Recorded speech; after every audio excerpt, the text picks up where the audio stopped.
So hello friends, myself Rajdeepak Singh, and in this particular video we are going to do one of the topic of agriculture economy, one of the topic of agriculture economy, okay, that is land reforms in India. Okay, so without wasting time, let's start the video. So what are land reforms? What actually land reform means? Okay, so we are going to discuss one by one. So what actually land reform is? Land reform is defined as the redistribution of land from rich to poor. Look, जो land reform था मतलब जो land reform किया गया था India में after independence, तो जब हमारा देश आज़ाद हुआ था तो उसके बाद उसका सिर्फ एक ही पर्पस था. उसका पर्पस था कि रीडिस्ट्रीब्यूशन किया जाए लैंड को. कहाँ से? From rich to poor. क्योंकि पहले क्या हुआ करता था कि जितने भी लैंड होते थे, जितनी भी हमारी लैंड्स होती थी वो रिच पीपल के पास होती थी, और जो पुअर पीपल के मतलब जो गरीब लोग होते थे उनके पास या तो कुछ लैंड होती थी या तो कुछ भी नहीं होती थी. ठीक है, जो पुअर पीपल थे. तो लैंड रिफॉर्म का सिर्फ एक ही पर्पस था कि जो ये रिच पीपल हैं इनसे लैंड को लिया जाए अंडर द गवर्नमेंट रिस्ट्रिक्शन और अंडर द गवर्नमेंट जुरिस्डिक्शन, और इसको ट्रांसफ़र किया जाए ये पुअर पीपल, ताकि इक्वालिटी बने. ओके, ये सबसे बेसिक पर्पस था. इसलिए लुक, ये जो आप डेफिनेशन देख रहे होंगे इसमें भी यहाँ पे लिखा हुआ है कि land reform is defined as the redistribution of land from rich to poor. Okay, so this is now move to the next slide. So look, it includes regulation of ownership. यानी कि जो पहले क्या था कि पहले जो भी ओनरशिप रहती थी वो बेसिकली ज़मींदारी के पास होती थी. जो भी मतलब गांव या फिर जो भी डिस्ट्रिक्ट लेवल पे थे, ज़मींदार जो भी थे, डिफरेंट नाम्स होते थे उस टाइम पे, उनकी ओनरशिप उनके पास होती थी. ओके, लेकिन जब लैंड रिफॉर्म हुआ तो उसने एक रेगुलेशन कराया ओनरशिप में भी कि जिसका लैंड है उसी की ओनरशिप रहेगी, उसी का ऑपरेशन रहेगा. मतलब वही दे सकता है अपने लैंड को किसी को भी और ले सकता है. लीजिंग एक था कि क्या बोलते हैं, इतने साल के लिए मतलब गवर्नमेंट ऑफ इंडिया या फिर स्टेट गवर्नमेंट किसी एक पर्टिकुलर लैंड को किसी एक फार्मर्स फैमिली या फिर किसी एक फार्मर्स की सोसाइटी जो होती थी, कोऑपरेटिव जो फार्मर्स की सोसाइटी होती थी, उनको लीज पे दिया जाता था ताकि आप इस पर काम करो, और फिर इतने टेनवर के बाद गवर्नमेंट ऑफ इंडिया को फिर से वो टेनवर ख़त्म होने के बाद फिर से वो लीज़ पे चढ़ा देते थे. तो एक तो ओनरशिप हो गया, एक ऑपरेशन हो गया, एक लीजिंग हो गया, और एक होता है sale and inheritance. Look, sale का मतलब ये है कि जिसका लैंड वो किसी को भी चाहे बेच सकता है, किसी भी अपने कस्टमर को बेच सकता है. मतलब ये उसकी पूरी अथॉरिटी हो जाएगी कि वो अपना लैंड किसी को बेचना चाहे तो वो अपने हिसाब से बेचे.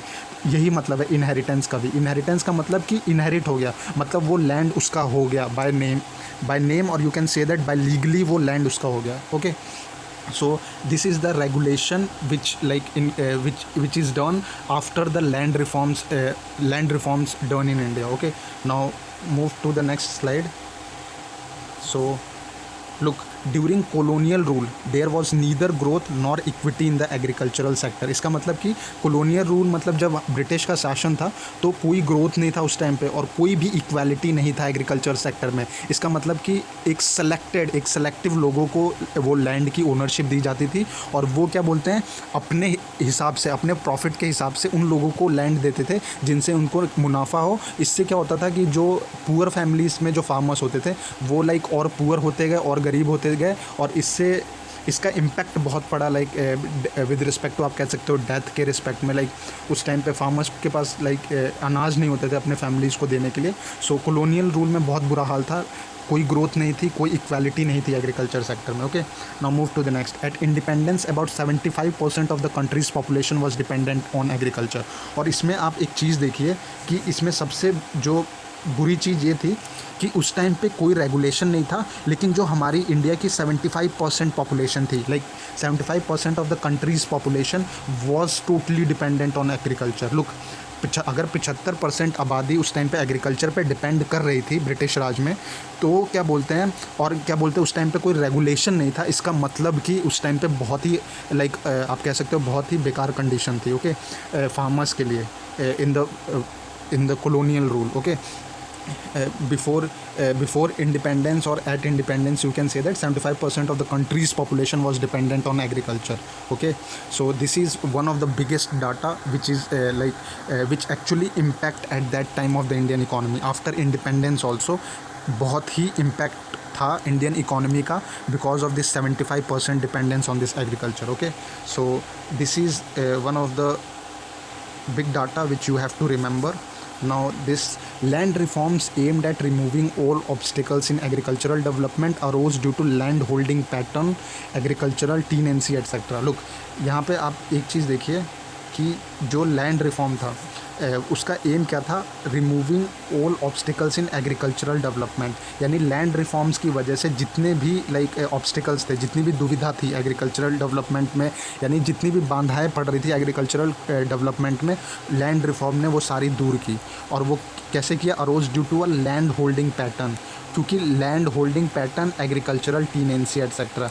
लैंड होल्डिंग पैटर्न और एग्रीकल्चरल टीनेंसी का मतलब ये है कि लैंड रिफॉर्म जब हुआ तो एक पैटर्न बना दिया गया कि हाँ इस फार्मर के या इस फैमिली के पास इतना लैंड होना चाहिए, या फिर अगर ये अगर ये रूरल सेक्टर में फार्मर है तो इसके पास इतना लैंड होना चाहिए, इससे ज़्यादा नहीं होना चाहिए. एग्रीकल्चरल टीनेंसी का मतलब आप ये समझ सकते हो रेंट, जो भी फार्मर है अगर वो, या फिर जो भी आप समझ सकते हो जो क्या बोलते हैं जिसके पास गांव में लैंड है, अगर वो किसी फार्मर को अपना लैंड खेती करने के लिए देना चाहता है तो एक रेंट फिक्स कर दिया गया था गवर्नमेंट ऑफ इंडिया और स्टेट गवर्नमेंट जो भी थी पर्टिकुलर स्टेट की, कि हाँ इससे ज़्यादा रेंट आप नहीं ले सकते. तो इससे क्या हुआ कि एक ट्रांसपेरेंसी बना इससे, और एक अच्छा प्रोडक्शन हुआ, क्या बोलते हैं विद रिस्पेक्ट टू, और आप कह सकते हो अच्छा डेवलपमेंट हुआ एग्रीकल्चरल सेक्टर में. Okay, so this is regarding this.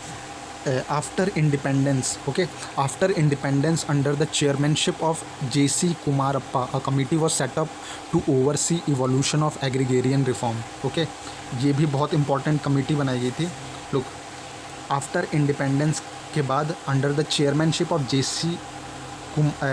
Kumarappa, जो ये J.C. कुमारप्पा कमेटी थी, मतलब इनकी चेयरमैनशिप में एक कमेटी बनाई गई थी, और वो कमेटी को सेटअप किया गया था to oversee evolution of agrarian reforms. यानी जितनी भी ये एग्रीकल्चरल लैंड से जो रिलेटेड रिफॉर्म्स थे, एग्रीकल्चरल लैंड से रिलेटेड जितने भी रिफॉर्म्स थे, वो क्या बोलते हैं J.C. कुमारप्पा की कमेटी जो बनी थी उनके चेयरमैनशिप में, उन्होंने ये सारे रिफॉर्म्स दिए थे. ठीक है, the constitution of India left the adoption and implementation of the land reform to the state government. और उसके बाद इस कमेटी के रिकमेंडेशन के बाद जो कॉन्स्टिट्यूशन ऑफ इंडिया है उन्होंने क्या बोलते हैं लेफ्ट द अडॉप्शन को the constitution of India left the adoption and implementation of the land reform to the state government. और उसके बाद स्टेट गवर्नमेंट को पावर दे दी गई लैंड रिफॉर्म्स से डील करने के लिए, कि हाँ जितने भी लैंड रिफॉर्म्स से रिलेटेड जितनी भी प्रतिक्रिया है पर्टिकुलर स्टेट वाइज, मतलब डिफरेंट स्टेट्स हैं, तो हर स्टेट में उसकी कंसर्न्ड स्टेट गवर्नमेंट इस चीज़ को अपने सर्विलियंस में ले या फिर देख रेख में ले. ओके, सो ये one of the most important committee थी J.C. कुमारप्पा कमेटी, जो कि सेटअप की गई थी एग्रीगेरियन रिफॉर्म्स के लिए. ओके, सो ये एग्ज़ाम में पूछ सकते हैं आपसे. Now this is also objective of land reforms. तो ऑब्जेक्टिव ऑफ लैंड रिफॉर्म्स में क्या आ सकता है, लोग जो restructuring of agrarian relation to achieve an egalitarian structure. तो इसमें आप सबसे पहले तो ये टर्मिनोलॉजी समझें.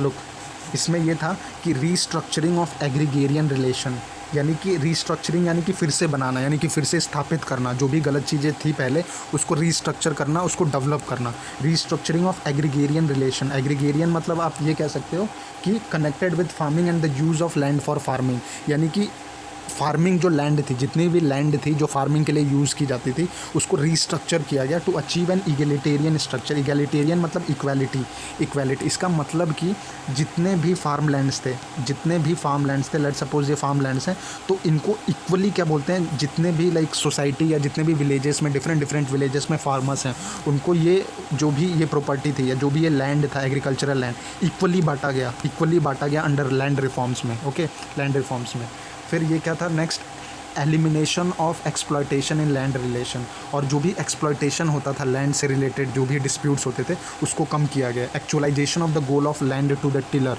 ठीक है, और लैंड टू द टिलर क्या बोलते हैं, इसको क्या बोलते हैं, आप कह सकते हो कि टिलर मतलब आप कह सकते हो कि एक तरह से स्टीयरिंग दिया गया, एक तरह से सबको ये आप कह सकते हो सबको डिफ्रेंशिएटेड पावर दी गई, यानी कि सबको थोड़ी थोड़ी पावर दी गई अपने लैंड्स के रिस्पेक्ट में, कि वो अपने लैंड को यूज़ कर सकते हैं अपनी दिनचर्या को चलाने के लिए। Okay, this is the actualisation of the goal, land to the tiller. Okay, land to the tiller. Now move to the next slide. This is improvement of socio economic condition of the rural poor by widening their land base, यानी कि उनके land base को बढ़ा करके उनकी जो condition थी, उनकी जो गरीबी थी उसको दूर किया गया। Increasing agricultural production and productivity, यानी कि एग्रीकल्चरल जो प्रोडक्शन और प्रोडक्टिविटी थी इसमें क्या आया, इंक्रीज़ आया। Facilitating land based development of rural poor, जो भी land based development of rural poor थी उसको फैसिलिटेट किया गया। Infusion of a great measure of equality in local institution, और एक इक्वालिटी थी जिसको, इक्वालिटी मतलब कि सबको समान देखा गया इसमें।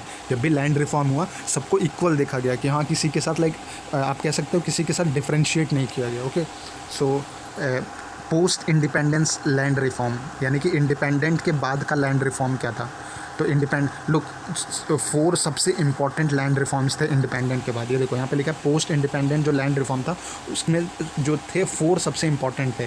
तो इंस्टीट्यूशनल रिफॉर्म्स भी आप कह सकते हो, उसमें जो सबसे पहला था वो था abolition of intermediaries, one of the most important, abolition of intermediaries. Okay, तो इसमें क्या था, लुक इसमें मैं आपको अच्छे से बता देता हूँ। जो एबोल्यूशन ऑफ इंटरमीडियरीज था, एबोल्यूशन ऑफ इंटरमीडियरीज में क्या था कि लोग इंटरमीडियरीज का आप मतलब ये समझ सकते हो कि जो बिचौलिए टाइप होते हैं, जो बिचौलिए होते हैं या फिर जो जमींदार जिनके पास ज़मीन का ओवरटेक था उस टाइम पे इंडिपेंडेंस के बाद से। तो लोग soon after independence the measures were taken to abolish the intermediaries like zamindar, talukdars, jagirs and इनाम्स। ये जितने भी थे इंडिपेंडेंस से पहले क्या था कि सारा जो लैंड था इनके अंडर में आता था, इनके अंडर में ये कमीशन लेते थे, ये लैंड को क्या बोलते हैं फार्मर्स को अलॉट करते थे कुछ टाइम पीरियड के लिए, और क्या बोलते हैं बहुत ज़्यादा उस पर आप कह सकते हो कमीशन लेते थे, जिससे क्या होता था कि फार्मर्स एक तरह से उनको कोई भी बेनिफिट नहीं होता था। इवन वो काम तो करते थे लेकिन उनको उनकी मजदूरी भी नहीं मिलती थी उस टाइम पे। ओके, सो इसको रद्द किया गया। एबोल्यूशन मतलब होता है रद्द करना, एबोल्यूशन ऑफ इंटरमीडियरीज, यानी जितने भी जमींदार थे, ताल्लुकदार थे, जागीर थे और इनाम्स थे, इनको ख़त्म किया गया, इनको ख़त्म किया गया।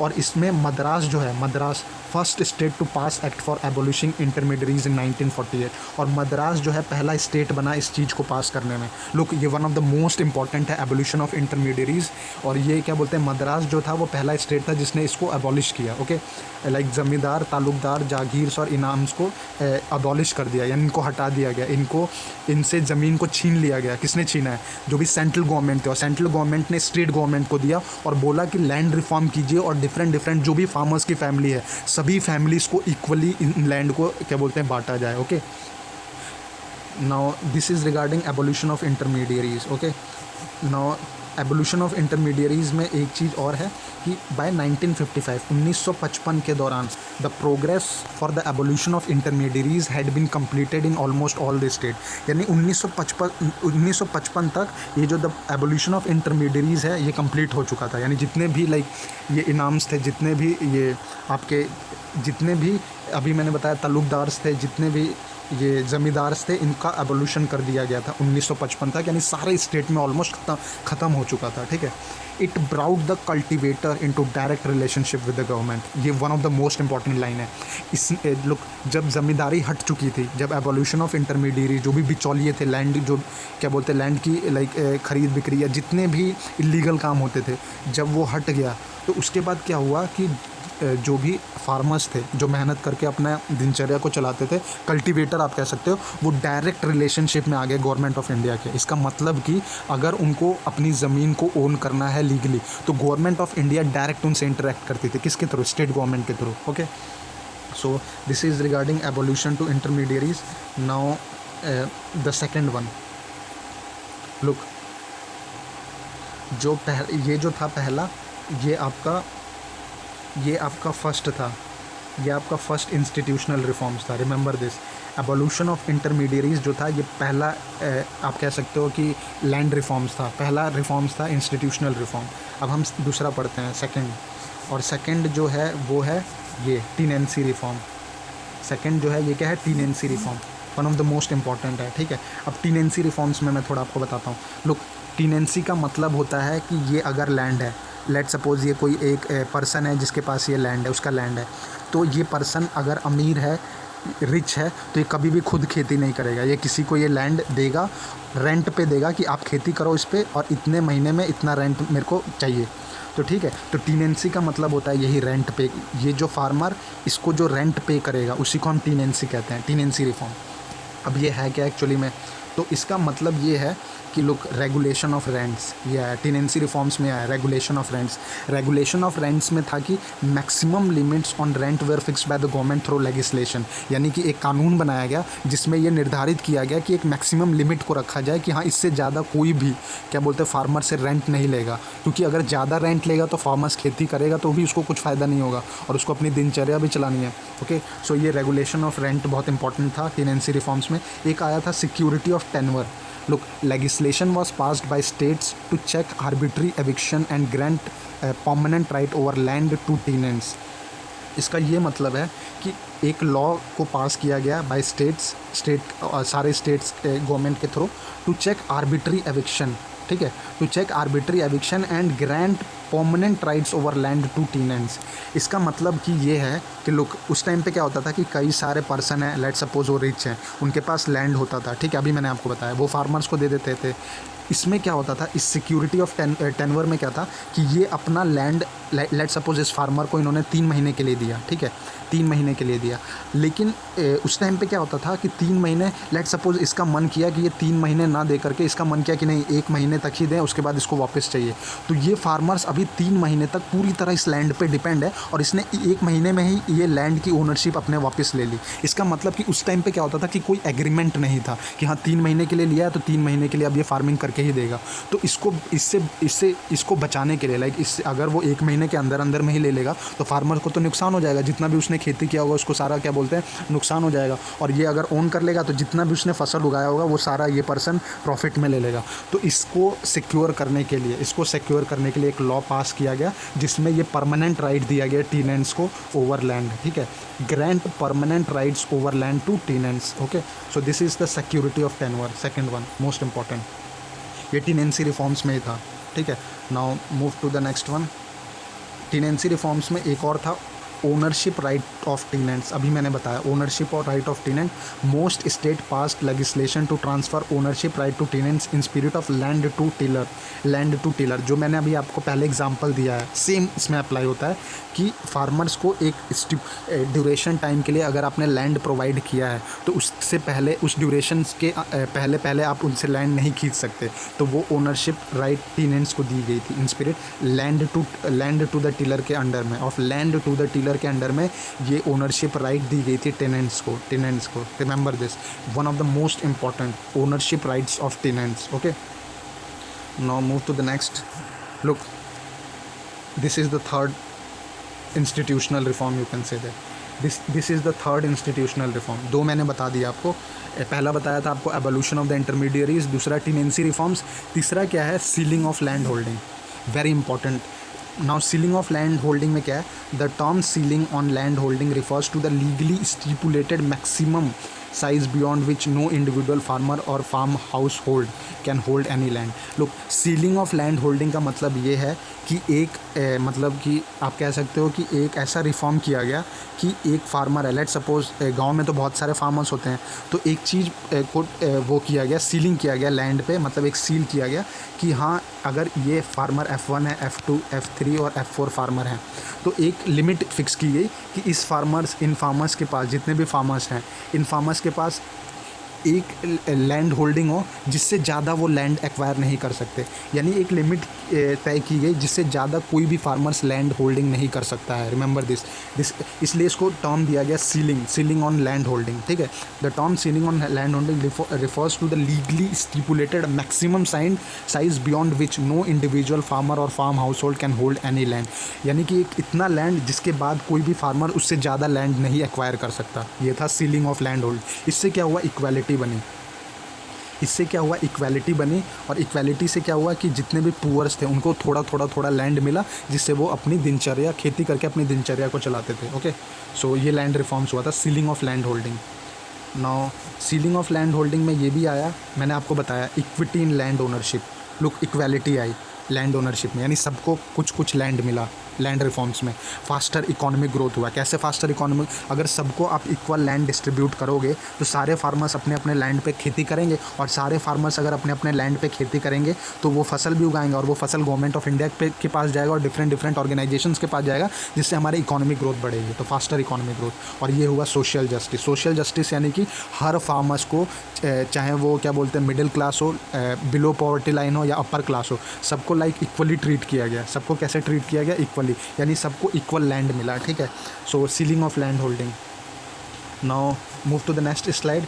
Look, ceiling of land holding में और क्या है कि land category exempted from the ceiling laws.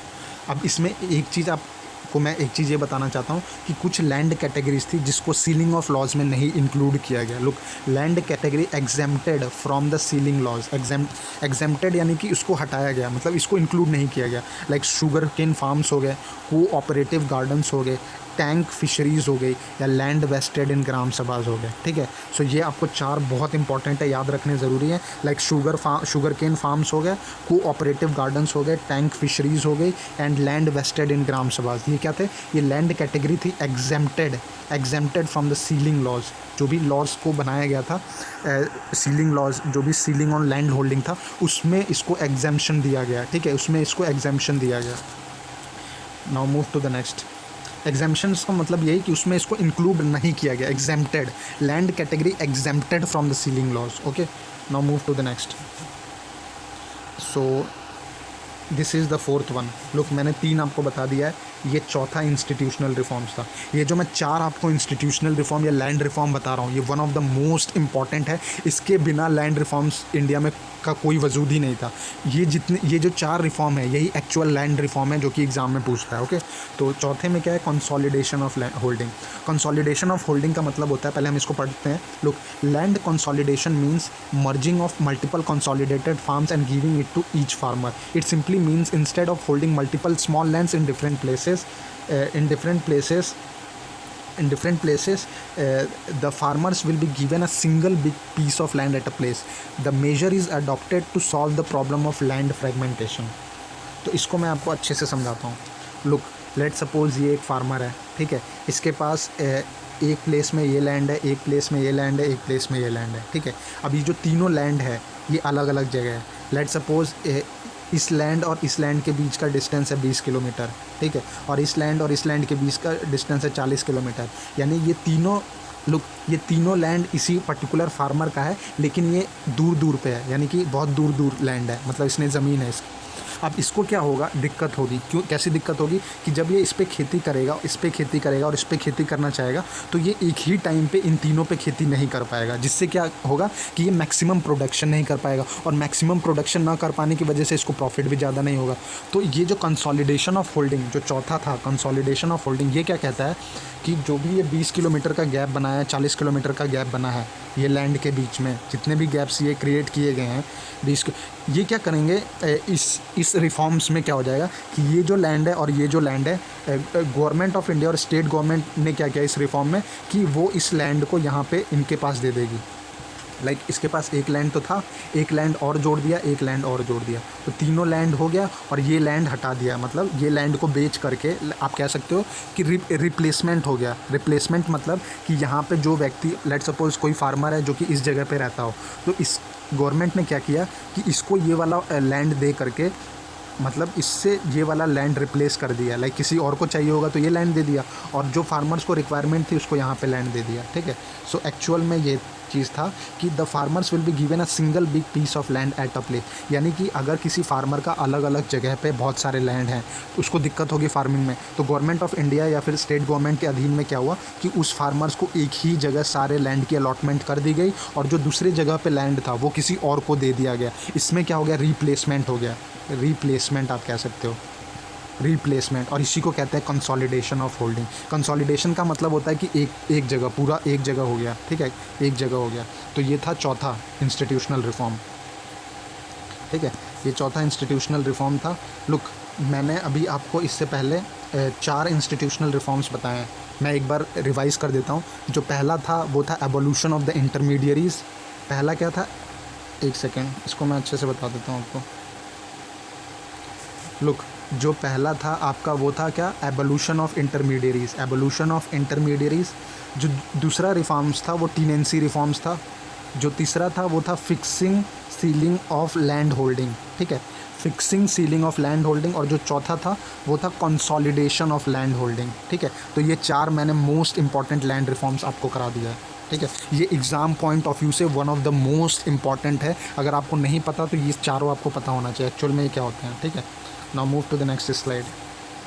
So next one is institute Bhoodan movement. Again this movement is also very important. Bhoodan movement ये 1951 में हुआ था और ये बेसिकली कहाँ पे हुआ था, in the erstwhile of Telangana region में हुआ था, आंध्र प्रदेश में। और इसको किसने किया था, विनोबा भावे ने किया था, विनोबा भावे। ये विनोबा भावे महात्मा गांधी जी के बहुत क्लोज थे, ठीक है। इन्होंने भूदान मूवमेंट चलाया था। ऑब्जेक्टिव क्या था इसका, to persuade land owners and lease holders in each concerned village to renounce their land rights. मतलब इसका ऑब्जेक्टिव ये था कि उस टाइम पे क्या होता था, मैंने आपको बताया कि जिसका लैंड होता था उसकी ओनरशिप उसके पास ना होकर के जमींदार, तालुकास, इनाम्स के पास होती थी। लेकिन जब ये भूदान मूवमेंट 1951 में चलाया गया तो विनोबा भावे ने विलेजेस में जाके जो भी लैंड ओनर्स थे, जिनकी ज़मीन एक्चुअल में थी, जो भी फार्मर्स थे, उनको उजागर किया, उनको अवेयर किया कि आप अपनी ज़मीन के राइट्स के लिए लड़िए, ओके। सो ये भूदान मूवमेंट था। और इस मूवमेंट में क्या बताया गया, look, the renounced land would become the property of a village association for the egalitarian redistribution and for the purpose of joint cultivation। तो इसका ये मतलब है भूदान मूवमेंट में कि ये जो द रिनाउंस्ड लैंड थे, यानी जितने भी लैंड थे उसको क्या किया गया, प्रॉपर्टी ऑफ विलेज एसोसिएशन के अंडर में लाया गया। यानी जो भी एक विलेज की एसोसिएशन है उसको वो प्रॉपर्टी का डिमांड किया गया कि हमें दीजिए। और उसके बाद वो क्या करेंगे, उसके बाद वो इक्वली रीडिस्ट्रीब्यूट करेंगे जॉइंट कल्टीवेशन के लिए, यानी कि एक साथ खेती करने के लिए वो उसको इक्वली डिस्ट्रीब्यूट करेंगे फार्मर्स में। ये डिमांड था भूदान मूवमेंट का जो कि क्या बोलते हैं, उनका डिमांड था कि जो भी रिनाउंस्ड लैंड है would become the property of village association for the ईगैलिटेरियन redistribution and for the purpose of joint cultivation, okay. So this is Bhoodan movement. Now move to the next slide. Look, the movement later transformed into ग्रामदन, यानी कि ये जो Bhoodan movement था इसको बाद में Gramdan, village in gift, the movement later transformed into Gramdan, इसको Gramdan movement में चेंज किया गया। यानी कि जो भूदान मूवमेंट था वो ग्रामदन हो गया। ग्रामदन मतलब village in gift, under which a major part of a village land was donated by not less than 75% of the residents, okay। और इसमें ये मतलब हुआ कि जो major part of village land है, यानी जितना भी विलेज लैंड है, जो भी मेजर पार्ट है, वो डोनेट किया जाएगा not less than 75% of the resident, यानी कि 75% से ज़्यादा लोगों को, जो भी उस विलेज के हैं, उनको वो लैंड को दिया जाए। वो ये डिमांड कह रहे थे। भूदान मूवमेंट का डिमांड ये था, जो भी ग्रामदन मूवमेंट में चेंज हो गया, कि कोई एक गांव है उसमें जितने भी लोग रह रहे हैं और वो जो गांव की ज़मीनें हैं वो 75, उस गांव की ज़मीनों में मतलब जो भी गांव की ज़मीनें हैं लाइक 100% है, तो वो कह रहे हैं कि उस 75% लोगों को कम से कम 75% जो वहाँ के लोग हैं उनको कम से कम, या फिर 75% से ज़्यादा भी हो सकता है, उनको उनके गांव की ज़मीन को अलॉट किया जाए, उन्हीं के गांव की ज़मीन को अलॉट किया जाए। ये डिमांड था किसमें, ग्रामदन मूवमेंट में, ओके। भूदान मूवमेंट जो कि कन्वर्ट हुआ ग्रामदन मूवमेंट में। Now move to the next slide.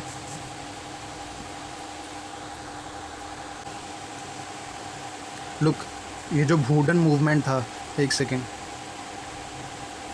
ये जो भूदान मूवमेंट था, यहाँ पे देखिए क्या लिखा है, जो भूदान मूवमेंट है, tribal areas were major participant in Gramdan movement. यानी कि जो ग्रामदन मूवमेंट था उसमें ट्राइबल एरियाज़ के जितने भी लोग थे वो सबसे ज़्यादा उन्होंने इसमें पार्टिसिपेट किया, इस इंस्टीट्यूशनल रिफॉर्म में, okay. Now move to the next slide. Now institutional reform में एक आता है cooperative farming. Again this cooperative farming is also important. अब ये क्या होता है, all the land owners in the village form a cooperative society for the village land cultivation. यानी कि जो उनके कंसर्न्ड विलेज की जो लैंड थी, जो भी ज़मीनें थी, उस पर खेती करने के लिए और सबको एक सर्विलियांस में लेने के लिए जितने भी लैंड ओनर्स थे उन विलेज के, जितने भी लैंड ओनर्स थे विलेज के, उन्होंने एक कोऑपरेटिव सोसाइटी बनाई ताकि जो भी विलेज लैंड कल्टीवेशन हो, यानी कि जो भी खेती हो वो इस कोऑपरेटिव सोसाइटी के अंडर में हो, ठीक है, ताकि कोई आप कह सकते हो कोई धोखेबाजी ना हो। इससे क्या हुआ, encouraged to enhance the bargaining power of the small holders in the competitive marketing structure। इसका मतलब कि अगर उस गांव में कोई विलेज है और अगर उस गांव में कोई फार्मर है, ओके, और वो फार्मर्स अपनी ज़मीन को किसी दूसरे छोटे फार्मर को देना चाहता है, कोई रिच फार्मर है और वो अपनी ज़मीन छोटे फार्मर को देना चाहता है, तो जो भी वो क्या बोलते हैं रेंट लेगा उससे, या फिर जो भी वो कमीशन लेगा, वो इस कोऑपरेटिव सोसाइटी के अधीन में आएगा, जिससे क्या होगा कि वो फार्मर फ्रॉड ना कर सके जो कमज़ोर किसान है, जो उससे छोटा किसान है, जो उससे गरीब किसान है। Okay, so this is the cooperative farming. Now move to the next slide.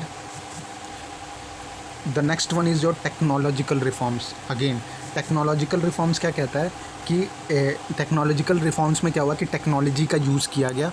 जितनी गांव में और डिफरेंट जगह रूरल अर्बन में बहुत सारी ज़मीनें हैं, अब उनको मॉडरेट करने के लिए, उनको सर्विलियांस करने के लिए हमें क्या बोलते हैं, पेपर वर्क तो चलेगा नहीं बार बार कि हम हर चीज़ को पेपर वर्क में करें, तो टेक्नोलॉजी का यूज़ किया गया। अब टेक्नोलॉजी का यूज़ किया गया, उसमें क्या था, एक national land records modernization program launch किया गया 2008 में। किसने लॉन्च किया? By the department of land resources. Department of land resources ने, ये किसके अंडर में आया? मिनिस्ट्री ऑफ रूरल डेवलपमेंट में। अब ये एक ये था कि टेक्नोलॉजी के यूज़ से जो भी लैंड रिकॉर्ड्स है उसको क्या बोलते हैं, अपडेट किया जाए। Okay, so this is regarding this. Now look, इसका फोकस एरिया क्या था, मतलब ये जो भी टेक्नोलॉजिकल रिफॉर्म्स था, इसका फोकस एरिया क्या था? लुक, सबसे पहला फोकस एरिया था computerization of the property records, यानी जितनी भी लैंड्स की कंप्यूटराइजेशन, यानी कि जिसका भी लैंड जिस नाम से है, जिसकी भी ज़मीन जिस नाम से है, उसको कंप्यूटराइज़ कर दिया गया। कंप्यूटराइज़ मतलब सारे डाटा आपको अब ऑनलाइन मिलेंगे कि हाँ ये लैंड, ये पोर्शन किसके नाम पे है, ये लैंड किसके पोर्शन किसके नाम पे है। अगर आप अब ऑनलाइन जाओगे, ई संपदा हो गया, ई डिस्ट्रिक्ट हो गया, डिफरेंट पोर्टल्स हैं, ये मैं आपको स्कीम्स बता रहा हूँ सेंट्रल गवर्नमेंट की, जिसमें आप एक्चुअल में पता कर सकते हो कि आपकी लैंड, आपकी ज़मीनें कहाँ पर है, क्योंकि वो गवर्नमेंट ऑफ इंडिया ने उसको अलॉट कर दिया है और उसको कंप्यूटराइज कर दिया है। ठीक है, तो ये पहला फोकस एरिया था। दूसरा क्या था? Encourage states to legalize computerize copy with digital signature. Digital signature यानी कि जिसका लैंड है उसका कागज़ बनाइए, कंप्यूटराइज कॉपीज़, और उसको डिजिटली सिग्नेचर कीजिए। और डिजिटली सिग्नेचर कौन करेगा, कौन रजिस्ट्रेशन प्रोसेस करेगा? उसको सब रजिस्ट्रार ऑफिस और रेवेन्यू ऑफिसर्स से जोड़ दीजिए। ठीक है, computerize the registration process, linking of sub registrar office with revenue officers. और ये जो डिजिटल सिग्नेचर होता है, ये बेसिकली जो आपके डिस्ट्रिक्ट मजिस्ट्रेट होते हैं वो सब करते हैं, और ये पूरी तरह लीगल हो चुका था। ठीक है, ये पूरी तरह लीगल हो गया है अब। ओके, सो ये था technological reforms. Now move to the next slide. Technological reforms में एक फोकस एरिया और था कि surveys and updation of maps using global positioning system and aerial photography. और जीपीएस का यूज़ करके, जो भी लोकेशन का यूज़ करके, इसको हम अपडेट करते रहते हैं। Surveys and updation of maps यानी कि लुक, आप एक चीज़ तो जानते होंगे कि हमेशा लैंड लोग ख़रीदते हैं, बेचते हैं, किसी के नाम पे होता है, किसी दूसरे के नाम पे अगले ही मिनट में हो जाता है। तो इसको अपडेट करने के लिए जीपीएस का यूज़ किया गया, ग्लोबल पोजीशनिंग सिस्टम और एरियल फोटोग्राफी, जिससे कि रियल टाइम बेसिस पे जो भी सेलिंग एंड परचेजिंग होती थी लैंड की, वो क्या बोलते हैं, इसके अंडर में आ गया, टेक्नोलॉजिकल रिफॉर्म्स के अंडर में। और ये राइट नाउ इंडिया में क्या बोलते हैं, इंप्लीमेंट किया जा रहा है। Okay, now move to the next slides. Brought fundamental changes in the agrarian economy, rural social structure and rural power structures which moved society towards the egalitarian society। और ये सब कुछ करने का, टेक्नोलॉजिकल रिफॉर्म करने का, ये लैंड रिफॉर्म करने का, जितना भी ये रिफॉर्म्स था, इसका सिर्फ एक ही पर्पस था, इक्वालिटी। इसका सिर्फ एक ही पर्पस था, इक्वालिटी, यानी इक्वालिटेरियन सोसाइटी। इक्वालिटेरियन सोसाइटी यानी कि सबको सबका हक मिले। ओके, इक्वल लैंड्स बटे सब में। Now move to the next slide. So इससे क्या हुआ कि इससे हुआ increased democratization of Indian polity and reduction in influence of dominant section of the society. यानी कि इससे डेमोक्रेसी बहुत मजबूत हुई, और जितनी भी डोमिनेंट सोसाइटी थी, यानी कि dominant section of the society का मतलब जितने भी 4-5 लोग थे जो पूरे गांव को चलाते थे, जो पूरे डिस्ट्रिक्ट को चलाते थे, जो पूरे स्टेट को चलाते थे, वो ख़त्म हो गया। कैसे ख़त्म हो गया? ज़मींदार, तालुका, जो भी इनाम्स थे, वो इंटरमीडियरीज थे, उनको एबॉलिश कर दिया गया, उनको ख़त्म कर दिया गया। ठीक है, अब वो इलीगल हो गया। अगर वो कुछ भी गैर कानूनी करेंगे तो वो क्या बोलते हैं, लॉ के अंडर में आएगा और उन्हें जेल जाना पड़ेगा। ठीक है, सो this is regarding this. Now abolished exploitative land tenure system prevalent in agrarian society, मैंने आपको बता दिया। एक्सप्लॉयटेशन था, वो भी ख़त्म हो गया। फिर distributed the surplus land among the landless and the weaker section of the society, यानी कि जितना भी एक्स्ट्रा लैंड था, यानी जितना भी सरप्लस लैंड था उसको क्या किया, जिनके पास कोई भी लैंड नहीं था उनको दे दिया गया। Weaker section of the society, जो भी गरीब लोग थे उनको वो सरप्लस लैंड अलॉट कर दिया गया। सरप्लस लैंड मतलब वह लैंड जो गवर्नमेंट ऑफ इंडिया के अधीन में है, और जो क्या बोलते हैं, जो सरप्लस लैंड है, जो एक्स्ट्रा लैंड है, लाइक जो भी एक पर्टिकुलर फार्मर है, मैंने बताया उनकी एक लिमिट है, उससे ज़्यादा लैंड वो नहीं रख सकता है। तो फिर उसके बाद, और अगर वो उससे ज़्यादा लैंड रखता है तो वो गवर्नमेंट ऑफ इंडिया के अधीन में आ जाएगा, और उसी लैंड को सरप्लस लैंड कहते हैं, और वो surplus land weaker section of the society को दे दिया जाएगा। ठीक है, so this is regarding this provided security of tenure, that is the tenants are assured that they can cultivate the land for a long time period।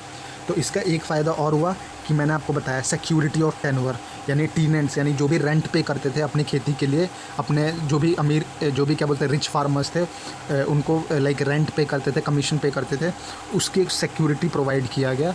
मैंने आपको पहले भी बताया, are assured that they can cultivate the land for a long time period, मतलब कि वो ज़्यादा समय तक उस पर खेती कर सके लेस रेंट में, और जो रेंट डिसाइड किया है government of India under the state government. Okay, sorry, जो भी क्या बोलते हैं लैंड का जो भी अलॉटमेंट था लॉन्ग टाइम पीरियड, वो गवर्नमेंट ऑफ इंडिया के अधीन में तो आएगा, लेकिन उसको इम्प्लीमेंट कौन करेगा, स्टेट गवर्नमेंट करेगी। Okay, so this is regarding this. Now move to the next slide. The cumulative effect of abolition of zamindari, tenancy legislation and ceiling legislation motivated the cultivators to invest and improve the agricultural practice. Most important look, इसमें मैंने आपको बताया कि abolition of ज़मींदारी ख़त्म हो गई, tenancy ख़त्म हो गई, जो भी टीनेंसी लेजिस्लेशन था, सॉरी टीनेंसी लेजिस्लेशन को उजागर किया गया। एक सेकेंड, एबोल्यूशन ऑफ ज़मींदारी ख़त्म हो चुकी थी, टीनेंसी लेजिस्लेशन आया, मतलब इसका लॉ आया, जो भी रेंट लॉ आया, फिर सीलिंग लेजिस्लेशन आया। सीलिंग लेजिस्लेशन मैंने आपको समझाया था। तो ये 3-4 चीज़ों ने क्या किया, मोटिवेट किया किसको, कल्टीवेटर्स को, फार्मर्स को, जो खेती करते थे उनको मोटिवेट किया, और उनको मोटिवेट किया किसमें, इन्वेस्ट करने पे मजबूर किया, और प्रॉफिट, जिससे कि उनको प्रॉफिट हुआ, और वो अपनी दिनचर्या को लाइक एग्रीकल्चरल प्रैक्टिसेस को बढ़ाया उन्होंने, जिससे उन्होंने कंट्रीब्यूट किया इकोनॉमिक ग्रोथ में भी, और अपनी जो उनकी लाइफ है, लाइफ लिविंग है, जो भी पुअर क्वालिटी की थी उसको गुड क्वालिटी में कन्वर्ट किया। Okay, with all this land reforms. Now अब हम पढ़ेंगे थोड़ा reason for the failure of land reforms. तो reason for the failure of land reforms में क्या हो सकता है कि absence of adequate land records proved it difficult to implement the zamindari abolition act, यानी कि absence of adequate land records proved it difficult, यानी कि जो भी absence of adequate land records था वो उसने प्रूव किया difficult to implement the zamindari abolition act. Look, इसमें हम ये पढ़ रहे हैं कि reason for the failure of land reforms, यानी जितने भी लैंड रिफॉर्म्स हुए उनका फेलियर क्या था। तो सबसे पहला फेलियर तो ये था कि इसको डिफ़िकल्ट हुआ इम्प्लीमेंट करने में। ठीक है, जो भी लैंड रिकॉर्ड्स थे वो लाइक स्टेट गवर्नमेंट के पास कंप्लीट डाटा नहीं थे। ठीक है, कंप्लीट डाटा ना होने की वजह से जो भी ज़मींदारी थे, जो भी ज़मींदारी थे, जो जिनके पास बहुत सारी ज़मीन थी, वो उसको अभी भी कंटिन्यू कर रहे हैं। ठीक है, वो उसको अभी भी कंटिन्यू कर रहे हैं, जिससे क्या हुआ कि ये जो भी लैंड रिफॉर्म्स था इसको लाइक हर एक मतलब विलेजेस में इम्प्लीमेंट कर पाना बहुत मुश्किल हुआ। ठीक है, proved it difficult to implement the zamindari abolition act. तो ये आप एक कह सकते हो कि फेलियर हो सकता है लैंड रिफॉर्म्स का। ठीक है, reason for the failure of land reforms, ये एक फेलियर हो गया। दूसरा क्या होता है कि land revenue administration came under the non plan expenditure, hence does not get much budgetary allocation, यानी कि जो भी लैंड रिवेन्यू एडमिनिस्ट्रेशन था वो नॉन प्लान एक्सपेंडिचर के अंडर में आता था, जिसकी वजह से उसे ज़्यादा बजटरी एलोकेशन, यानी जो भी बजट था उसमें ज़्यादा पैसे नहीं देती थी सरकार। Okay, land reform remained a low priority for state government, यानी जितनी भी राज्य सरकारें थीं उनके लिए जो लैंड रिफॉर्म था वो लो प्रायोरिटी थी, यानी उसको ज़्यादा प्रायोरिटी नहीं देते थे। यानी जितने भी ऑल द न्यू इनिशिएटिव, जितने भी इनिशिएटिव थे, computerization of record, forest right act have come from the centre. Look, इसमें मैं एक चीज़ आपको ऐड करना चाहूँगा कि ये जो कंप्यूटराइजेशन ऑफ रिकॉर्ड्स है, यानी कि जो भी कंप्यूटराइज़ किया गया लैंड को, जो फॉरेस्ट राइट्स एक्ट्स थे, वो किसने मतलब लाया, वो सेंटर लेकर आई, वो सेंट्रल गवर्नमेंट लेकर आई। इसका मतलब कि जो राज्य सरकारें थे उनका इसमें ज़्यादा इंटरेस्ट नहीं था, ज़्यादा रुचि नहीं थी। ठीक है, रिमेंबर दिस। तो ये एक रीज़न था, ये एक ड्रॉबैक था। ठीक है, now move to the next slide.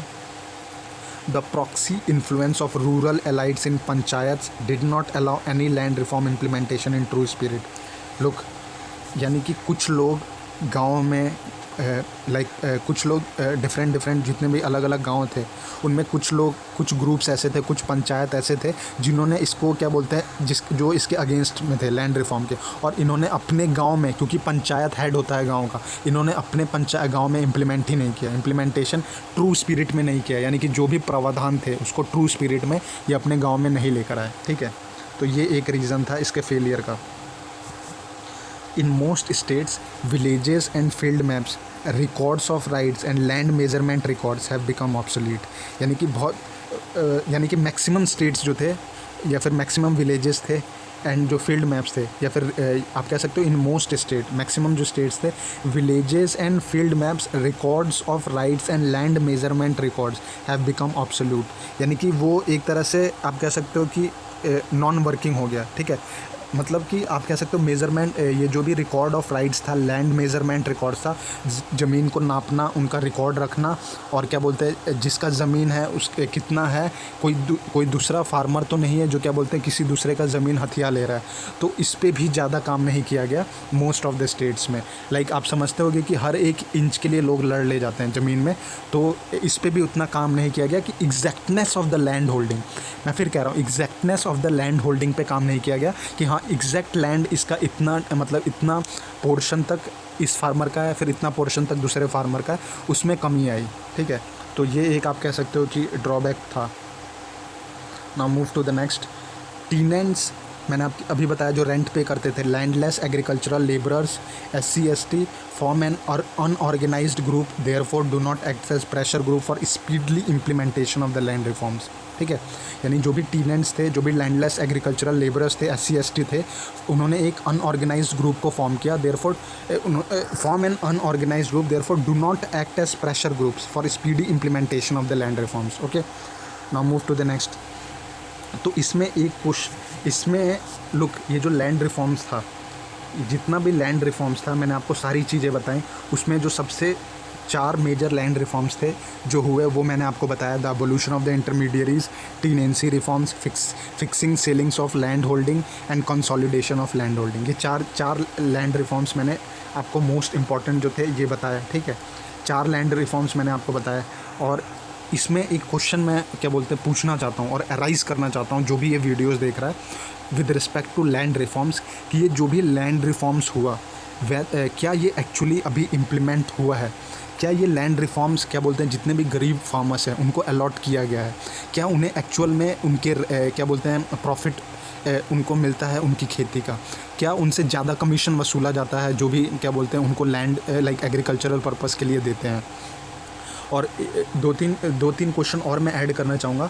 क्या ये जो लैंड रिफॉर्म है इंडिया में एक क्या बोलते हैं ट्रांसफॉर्मेशन लेकर आया था या फिर आया है? क्या ये लैंड रिफॉर्म इंडिया में क्या बोलते हैं आप कह सकते हैं ये जो भी हमारे गरीब लोग हैं, जो भी हमारे गरीब फार्मर्स हैं, क्या इनको ये किसी भी पर्सपेक्टिव से बेनिफिट किया है? लाइक मैंने आपको ये एक मैं और ऐड करना चाहूँगा, वेदर जो भी हमारी गरीबी है, पोवर्टी, वेदर पोवर्टी डिक्रीजेज़ और इंक्रीजेज़ एंड क्या बोलते हैं यू कैन से दैट जो भी हमारी गरीबी है इससे कम हुई है या बढ़ी है as compared to 1950s to 2020s। So ये जितने भी क्वेश्चन मैंने आपको बताया इसको मैंने एड्रेस किया इस वीडियोस में through all the like land reforms, कि लैंड रिफॉर्म्स का पॉजिटिव क्या था, लैंड रिफॉर्म्स का नेगेटिव क्या था, लैंड रिफॉर्म्स को क्यों लेकर आया गया, लैंड रिफॉर्म की वजह से फार्मर्स को कितना फ़ायदा हुआ। ओके, सो और आप ये भी कह सकते हो कि लैंड रिफॉर्म से जो भी फार्मर्स थे उनका जो पर मंथ जो लाइक इनकम था वो बढ़ा कि नहीं, पर मंथ का जो इनकम है वो बढ़ा कि नहीं, उनकी जो लाइफ लिविंग है आप कह सकते हो स्पैन ऑफ लाइफ है वो अच्छा हुआ कि नहीं एज़ कम्पेयर टू 1950s के कंपैरिजन में। So these are all the factors which I have included in this video, and I have tell you every single reform which is associated with the land reforms which was done in India. Okay, so this is it, and this is the end of the video. And if you are liking my channel, do subscribe the channel, do like my videos, and if you have any queries feel free to ask in the comment section. Okay, thank you ladies and gentlemen, this is Rajdeepak Singh.